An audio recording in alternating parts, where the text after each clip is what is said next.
Amnesty International said the death of Palestinian prisoner Khader Adnan is a reminder of the deadly cost that Palestinians pay for challenging Israeli apartheid. Today, firstly, we demand that Yale end its contract with G4S, provided that this very technology has been used as a tool for human rights abuses around the world. Hello, my name is Stanley Heller. Welcome to the Struggle Video News.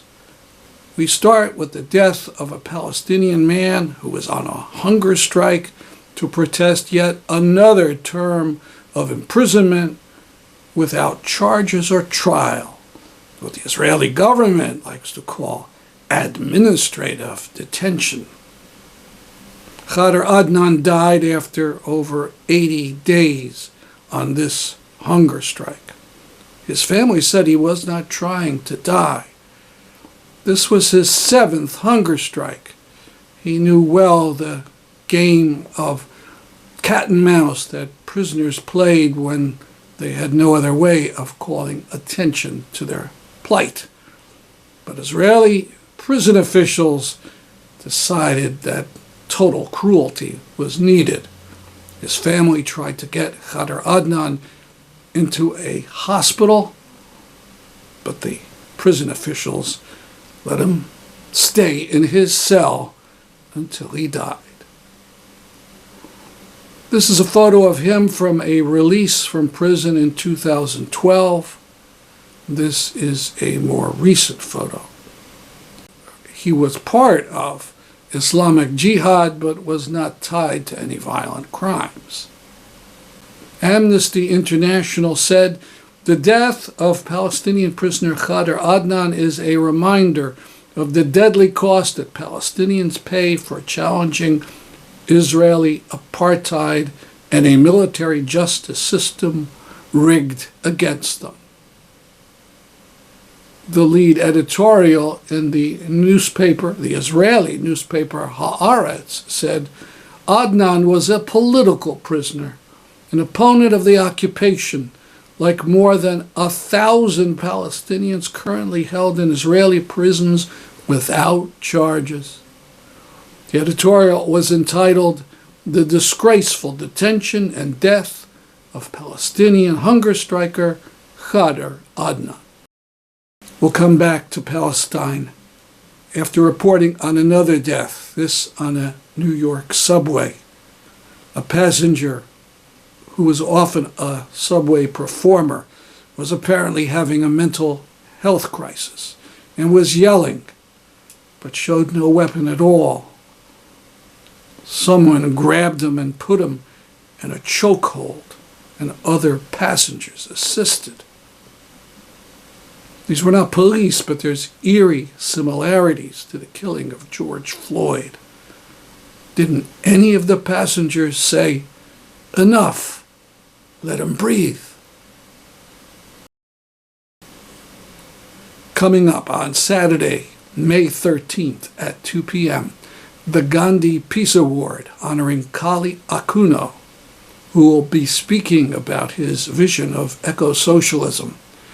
The GPA, a major award, has been given out by promoting enduring peace since 1960.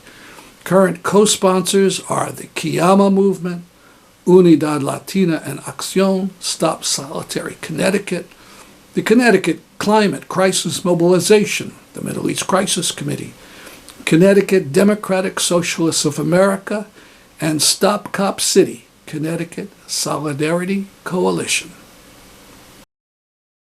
Now more of the protest at Yale by Yaleys for Palestine, calling for Yale to break its ties with G4S, which built the security tools for Israeli prisons.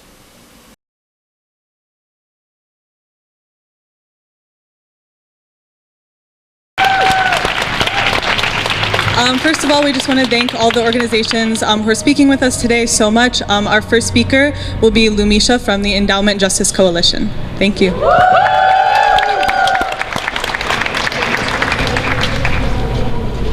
right. Hi everyone, my name's Lumisha, my pronouns are she, they, and I'm here speaking on behalf of the Endowment Justice Coalition. And firstly, I want to begin by thanking Yale's for Palestine for organizing an event rooted in collaboration, community, and solidarity. We are especially grateful to stand here today on Beinecke Plaza, which has been a focal point of historical movements against Yale's investments, and more importantly, students' continued demands for divestment. The presence of the divestment movement on Beinecke Plaza dates back to over 30 years ago, to the building of shanty towns to protest the university's immoral and inexcusable investments in the South African apartheid. The presence of the divestment movement on Beinecke Plaza is as recent as November of 2021, when the EJC and Y4P stood here, together in solidarity with other campus and city organizations and hundreds of students and community members to demand that the university disclose and divest its holdings in exploitative and extractive industries and reinvest it in communities affected by its investments and fiscal policies. And today, we stand here to affirm those very same demands. In 2018, as we first came together to form the EJC, our demands were centered around divestment from fossil fuels and Puerto Rican debt. However, as part of a global movement of students and community organizers fighting against injustice and imperialism, the EJC recognizes that it must broaden its scope. Today, firstly, we demand that Yale end its contract with G4S, provided that this very technology has been used as a tool for human rights abuses around the world, including in but not limited to the Israeli occupation and the second largest prison in the world, located in South Africa. Furthermore, the EJC demands that Yale discloses and divests all of its holdings in those profiting from or complicit in the Israeli occupation of Palestine. Our demands for divestment, from fossil fuels to private prisons to surveillance technology, they are all interconnected. All of these investments uphold systems of racism and imperialism. Yale upholds systems of oppression and imperialism, unjustly affecting marginalized communities. Yale must not continue to profit from communities that continue to suffer and the structures that enable it. So Yale, it's time to divest. Thank you.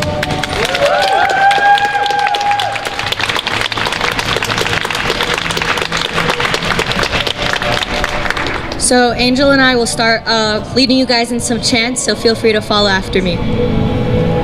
Hey, hey, ho, ho, G4S has got to go. Hey, hey, ho, ho, G4S has got to go. Hey, hey, ho, ho, G4S has got to go. Hey, hey, ho, ho, G4S has got to go. What do we want? Divestment from G4S. When do we want it? Now. What do we want? Divestment from G4S. When do we want it? Now. Thank you. We're now gonna have the English Worship Group New Haven chapter speak. Jewish. This is,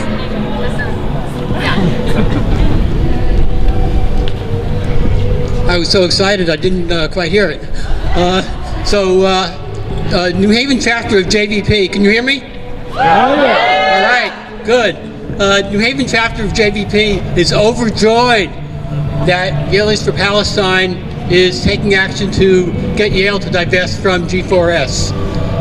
As you probably know, JVP has many programs and campaigns in solidarity with the fight for human rights for Palestine. One of those campaigns is the Deadly Exchange campaign. In Deadly Exchange, JVP and other organizations are shining a light on and exposing the police exchange programs which send American police to Israel to learn about and get trained in techniques of Israeli policing. In 2018, Anthony Campbell, who was then the police chief of the New Haven Police Department and is now chief of the YPD, went on one of those trips. And Anthony Campbell said, upon returning, and I'm going to get this right, that it was one of the most profound and life-changing experiences I've ever had. Woo! These are the police who on a daily basis carry out the oppression of the occupation, the violent oppression of the occupation. A year ago, they attacked the funeral procession for Shireen Abu Akleh, the Palestinian-American journalist who was murdered several days before by the Israeli Defense Force.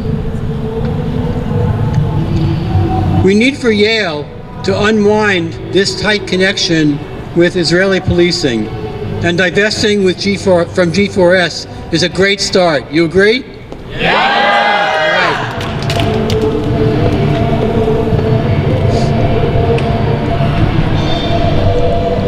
right. So, my friend Ellen, raise your hand, has pointed out that Yale University's motto is light and truth, Luxe Veritas. G4S profits from the dark money of the Israeli occupation. G4S lies when it claims to conduct its business to meet internationally recognized human rights laws. Yale must divest from G4S. Working against dehumanization and oppression is not anti-Semitic.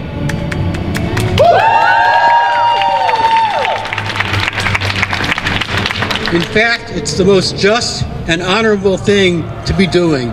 Yale's for Palestine, we at Jewish Voice for Peace have your back. Thank you so much, Shelly. Next up, we have Madeline from the Native and Indigenous Student Alliance at Yale. Please give it up for Madeline. Hey y'all, hope you're enjoying the background music. Bonjour, Madeline Indigenikaz, Michigamen Indunjiba, Mishkwedi Zin Dodam. My name is Madeline. I call the Great Lakes of Northern Michigan home. I'm from Turtle Clan, and I'm so excited to see you all here today supporting. I know some of you, and for those I don't, I hope to know you soon. Students of color across campus have felt Yale's racism and policing throughout their time at Yale, but recently especially through the policing of the cultural centers. The security systems within the centers use G4S widely, including the ID scanners. What I'm here to talk about today is that these issues we faced on campus all year, whether the policing of cultural centers or land loss and displacement, are not separate, but rather infinitely tied together in an ongoing battle against colonization. I'm speaking today on behalf of the Native and Indigenous Students Association at Yale. We would like to reaffirm our support of Yale's for Palestine and recognize the importance of solidarity between people facing colonization, both historically, presently, and in the future. Yale's human rights abuses do not start with these scanners or any security systems really, or cultural center policing, or even surveilling students stealing from the Bow Wow. It started almost 400 years ago when Yale took land from the rightful indigenous stewards of Quannaquatuck, now known as Connecticut, meaning Long River Place. Since then, Quannaquatuck's beautiful rivers have been poisoned by the effects of Yale's existence and environmental choices. Its indigenous people have faced violence alongside the land. Yale's indigenous students have a difficult place within ongoing fights for land back and calls for Yale to recognize its role in indigenous genocide.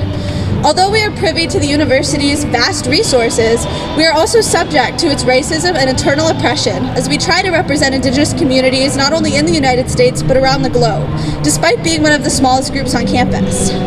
Over the past year, certain human rights abuses by Yale to indigenous people stick out to me, and as culturally appropriate, I would love to tell you a couple of stories about that. So, in my time at Yale, I've been called by the Yale Police Department more than once for peaceful protesting. After sticking sticky notes on a wall in Marsh Hall, the Yale Police Department used facial ID recognition in order to track down myself and other fellow protesters and accuse us of making professors uncomfortable and damaging personal property. Now, to me, sticky notes don't seem like too much permanent damage. I've been racially accused of using human blood when I painted cross campus with red Crayola washable paint in recognition of missing and murdered Indigenous women. I've seen ancestral remains in cardboard boxes in the basement of the Peabody Museum. After a trip last spring to the Andover Peabody, only about an hour away from here, Yale's Indigenous students were horrified to realize that the bones of their ancestors were being kept in cardboard boxes in the basement of Peabody's vast museum chapters. I've listened to racial slurs against Navajo women sang at Spring Fling. Everyone knows what happened with Miss Ego, and it doesn't seem like that kind of racialization of Native women is stopping anytime soon by Yale. I've been tokenized, I've been put on the Yale Instagram without permission, I've been put in my regalia, we've had our work stolen by Yale, I've been asked by students if I lived in a teepee, and more. The list really goes on, and so what I want to emphasize today is that G4S is not an anomaly, but rather a continuation of the path that Yale is already on and has already been on for 400 years. Fighting for G4S and larger failures within Yale's security systems and fighting against G4S means recognizing not only where we are, but where we have been. Standing against G4S and standing against Yale's history of using colonization as a tool for power and success means not overlooking this effective method of silencing voices and destroying communities that has been used for over 400 years. Growing up, my grandma always said, no matter what, you have to remember the past. It's in the past that we will find truth for the future and the keys to end colonization, not just for North American Indigenous people, but Indigenous people around the world.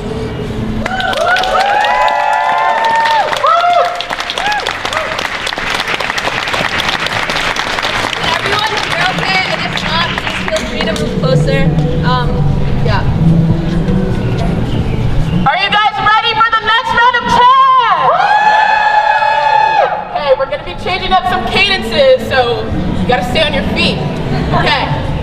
From Palestine to Guantanamo Bay, G4S, you can't get away. From Palestine to Guantanamo Bay, G4S, you can't get away. From Palestine to Guantanamo Bay, G4S, you can't get away. From Palestine to Guantanamo Bay, G4S, you can't get away. From Palestine to Guantanamo Bay, G4S, you can't get away. From Palestine to Guantanamo Bay, G4S, you can't get away. From Palestine to Guantanamo Bay, G4S, you can't get away. From Palestine to Guantanamo Bay, G4S, you can't get away. From Palestine to Guantanamo Bay, G4S, you can't get away. From Palestine to Guantanamo Bay, G4S, you can't get away. No justice, no peace. Remove G4S from your police. No justice, no peace. Remove G4S from your police. No justice, no peace. Remove G4S from your police. No justice, no peace. Remove G4S from your police. No justice, no peace. Remove G4S from the Yale police. No justice, no peace. Remove G4S from your police. No justice, no peace. Remove G4S from the Yale police. No justice, no peace. Remove G4S from Yale police. No rest till we divest. Cut ties with G4S. No rest till we divest. Cut ties with G4S. Let's go. No rest till we divest. Cut ties with G4S. No rest till we divest. Cut ties with G4S. No rest till we divest. Cut ties with G4S. No rest till we divest. Cut ties with G4S. No rest till we divest. Cut ties with G4S. No rest till we divest. Cut ties with G4S. No rest till we divest. Cut ties with G4S. No rest till we divest. Cut ties with G4S. No rest till we divest. Cut ties with G4S. No rest till we divest. Cut ties with G4S. Next, please welcome John from ULA. John from ULA, wherever you are. John. John. Thank you, John.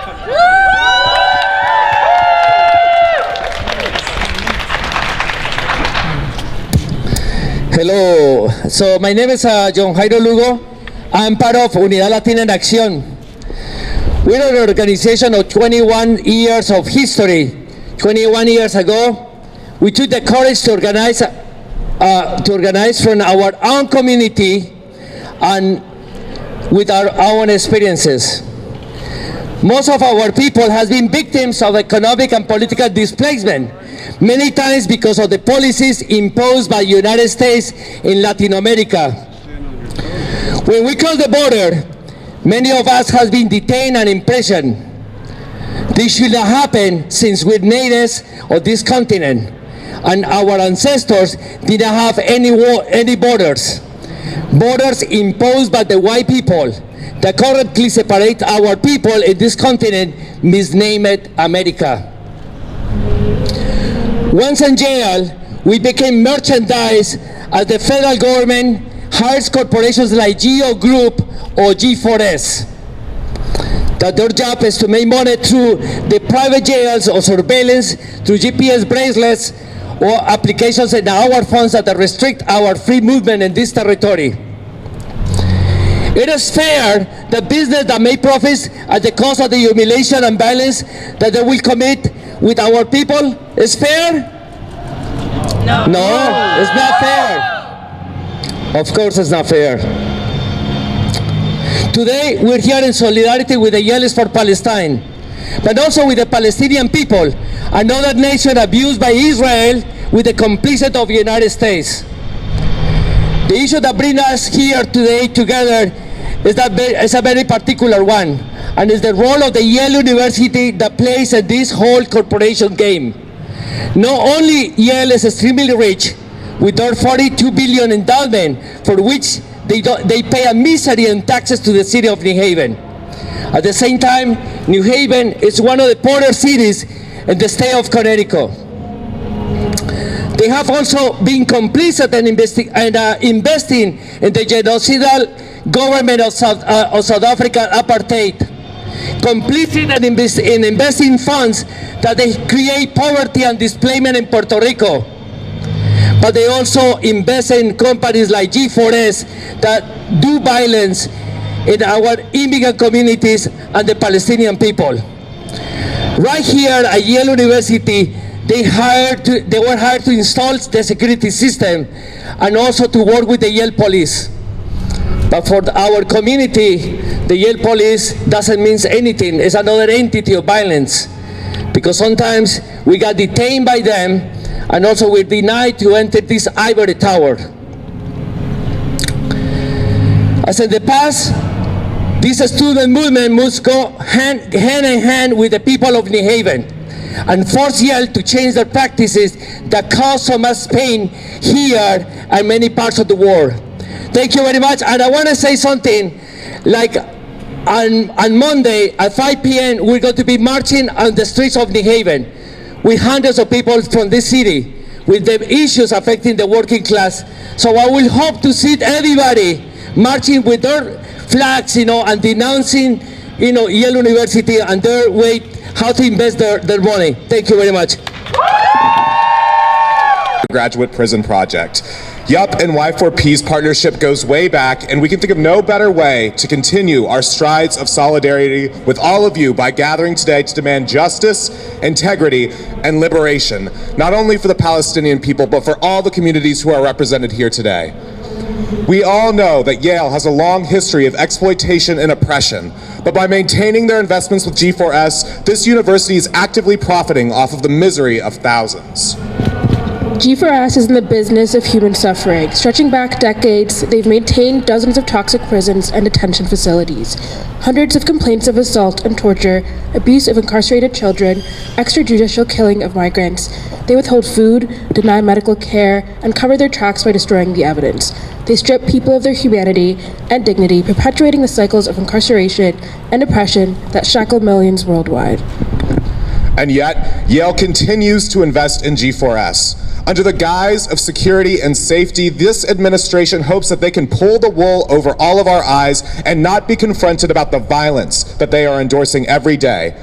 But by coming together today, we acknowledge that Yale's investment in G4S is not just a financial decision, it is a moral proclamation. The Prison Project and Y4P understand the hard truth about Yale. They'll support our cause, they'll fund us, they'll even advertise our events. But as soon as we start to look inwards, it's silence. We recognize that our fight for justice does not begin at the edge of our campus. It begins right here, We unequivocally condemn the unjust detention of Palestinian prisoners and the inhumane treatment of migrants and refugees at our borders. We reject the idea that our communities need to be flooded with surveillance and armed guards, and we demand that Yale divest from G4S and take a stand against the unending pain that they've already inflicted. Thank you, guys.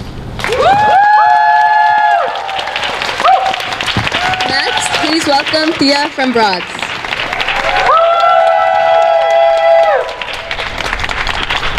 Hi, my name is Thea Chattel, and I work and am representing Broad Recognition in the Yale Women's Center on behalf of Yale Youth for Palestine.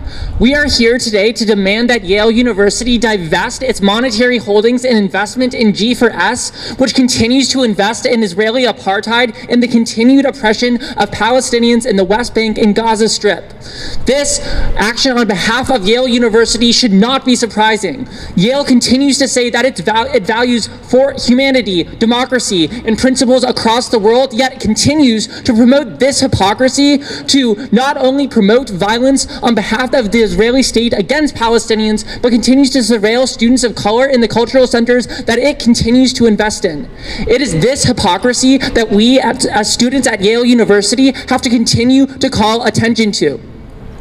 Speaking on behalf of the Women's Center, which has a long history of campus organizing at this university since the first admittance of women in 1969, you can go to the Women's Center at 198 Elm Street and see decades and decades of archives, records of student protests, not just at Beinecke Plaza, but all across New Haven and this university.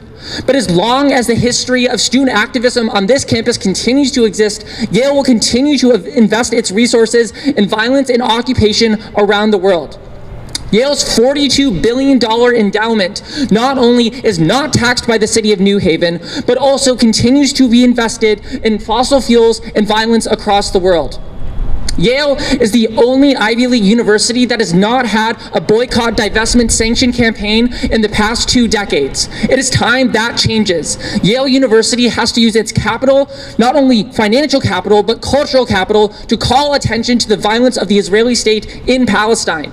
We as student activists also need to continue to call attention to the atrocities of this Israeli state against the Palestinian majority living in the West Bank and Gaza. So that's why today, on behalf of the Women's Center and Broad Recognition, we say that Yale should boycott, divest, and to do what it can to sanction on the Israeli state to stop Israeli apartheid in Palestine. There is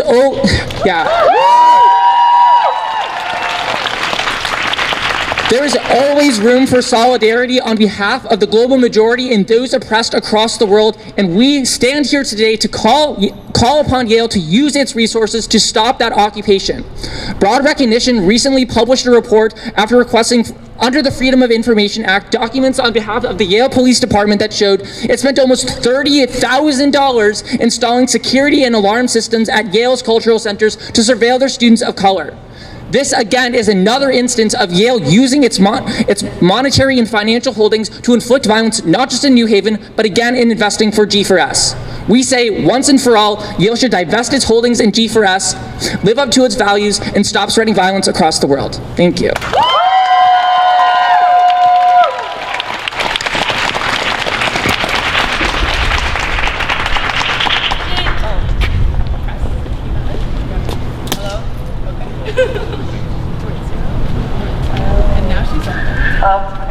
Ready?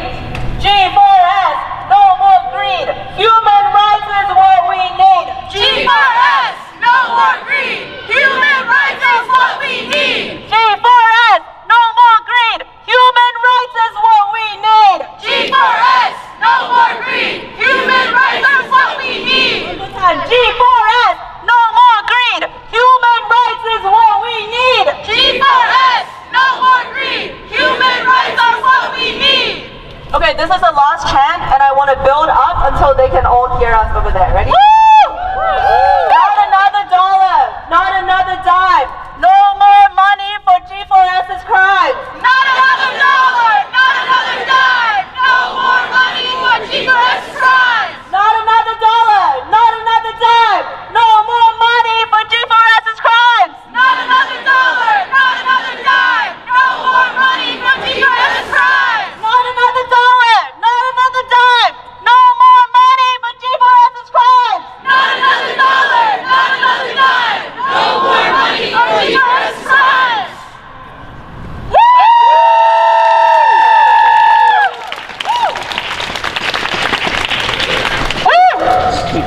history of oppression and systemic violence is long, but the history of resistance is too. It is in everyone's power to partake in the struggle, and we thank you all for doing so today. Behind intersectionality is a deep history of struggle, of conversations amongst activists within a range of movements. The goal is to create a framework and to push for dialogue that allows us to address these issues together. We know that without intersectionality, any social justice movement will fail through isolation. A decolonized Yale requires a movement committed to strengthening and advocating for all marginalized groups of people, all those who have been and continue to be silenced. We appreciate and recognize the work of the Yale Environmental Justice Coalition, Yale Broads and the Women's Center, the Yale Undergraduate Prison Project, the Native and Indigenous Students Alliance at Yale, the New Haven chapter of Jewish Voices for Peace, and Unidad Latina en Acción for standing with us today. And we stand with those who call upon Yale to divest from other exploitative industries and practices and invest instead in New Haven, which has been divided and neglected for far too long. Powerful institutions, Yale University and their administration included, send a clear message: to push back against this current status quo, to seek collective liberation, will end in collective punishment and silencing. We are constantly being told not to care, not to organize, not to confront. We are here today to show that we will do just that. That's our program for today. See you next week at this time. I'm Stanley Heller for the Struggle Video News.